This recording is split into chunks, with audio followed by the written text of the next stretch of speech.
Guys, kalau turbin ini berhasil nih ya, kita bisa menghasilkan energi terbarukan di daerah-daerah terpencil.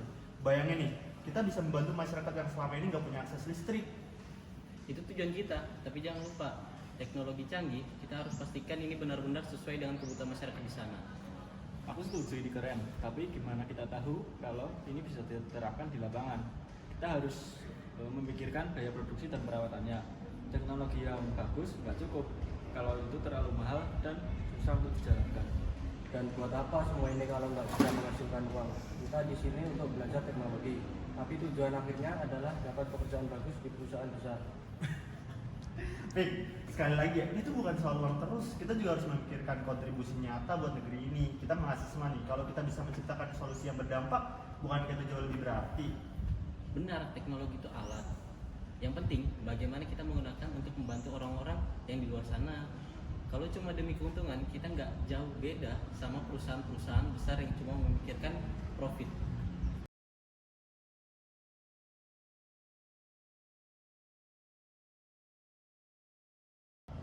Gimana sih menurut kalian, apakah teknologi energi terbarukan bisa menjadi solusi untuk masalah yang ada di Indonesia?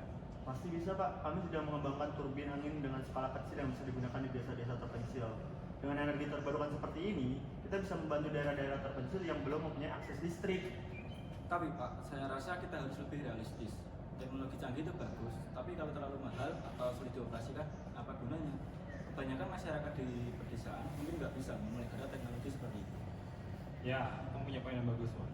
Teknologi yang berhasil ada teknologi yang bisa diterapkan dan bertahan lama, bukan hanya canggih di atas kertas. Mahasiswa teknis seperti kalian harus bisa berpikir untuk tidak hanya menjadi inovator, tapi juga menjadi problem solver di lapangan. Dan yang paling penting Pak, teknologi ini harus sesuai dengan kebutuhan masyarakat setempat. Saya percaya bahwa inovasi yang kita kembangkan harus berdasarkan apa yang benar-benar dibutuhkan oleh masyarakat setempat. Kalau saya, Pak, lebih tertarik bagaimana teknologi ini bisa menghasilkan keuntungan. Kalau kita bisa menciptakan sesuatu yang laku di pasar, otomatis masyarakat akan mendapatkan manfaat juga kan. Oke, tujuanmu bagus. Tapi ingat, teknologi bukan hanya sekedar profit. Mahasiswa teknik seperti kalian punya tanggung jawab besar untuk menciptakan inovasi yang tidak hanya menguntungkan, tapi juga membawa manfaat nyata bagi masyarakat. Kayaknya ada benarnya deh dengan kata lo. Kalau turbin ini tuh terlalu mahal. Tapi nih di satu sisi, kalau kita nggak membantu masyarakat dari sekarang, lalu mau mulai dari kapan? Gue nggak harus bilang kita harus menyerah. Cuma kita harus lebih realistis. Teknologi yang bisa bertahan lama itu harus murah, mudah, dan benar-benar bisa digunakan oleh masyarakat. Kalau cuma canggih saja, nggak ada yang merawat sama aja bohong. Justru itu Bim, kita harus mencari jalan tengahnya. Mungkin kita dapat memodifikasikan desain kita agar lebih tepat guna. Dan mungkin kita bisa mencari bahan-bahan yang lebih murah untuk teknologi kita. Iya sih, kayaknya aku yang salah di sini. Aku tuh terlalu fokus dengan kecanggihannya, padahal masyarakat juga harus bisa paham gimana cara mengoperasikannya kan. Akhirnya kamu sadar juga. Tapi gue suka semangat lebih. Gue setuju kita untuk lanjut, tapi dengan pendekatan yang lebih praktis. Oke kalau gitu, let's go. Saya ucapkan selamat, kalian telah bekerja keras. Sekarang, saatnya kita lihat apakah teknologi kalian ini bisa benar-benar bermanfaat di sini.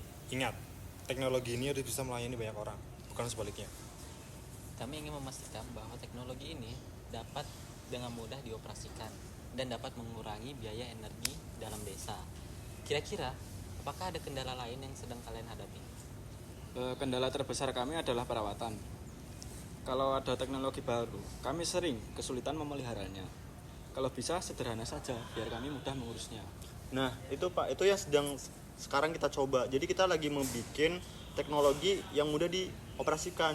Jadi Bapak tidak perlu khawatir. Dan kalau ini nanti berhasil, nanti kita coba di desa-desa lain. Begitu Pak. Baik Kak, baik Mas. Terima kasih. Gue gak nyangka, ternyata perubahan kecil pada desain kita tuh bisa bikin teknologi kita bisa diterima di lapangan loh. Ini pelajaran berharga sih. Kita nggak perlu menciptakan teknologi yang sempurna dari awal. Yang penting, kita mau terus beradaptasi dengan kebutuhan masyarakat. Sekarang kita tahu cinta tanah air itu bisa diwujudkan dengan menciptakan sesuatu yang benar-benar berguna untuk masyarakat. Bukan cuma keren di lab, tapi bisa membantu kehidupan mereka sehari-hari. Ya, kalian sudah mengambil langkah yang tepat. Teknologi ini sesungguhnya adalah membawa perubahan nyata. Ingat, kalian adalah calon-calon insinyur Indonesia, dan negeri ini butuh orang-orang yang peduli, inovatif, dan berkontribusi.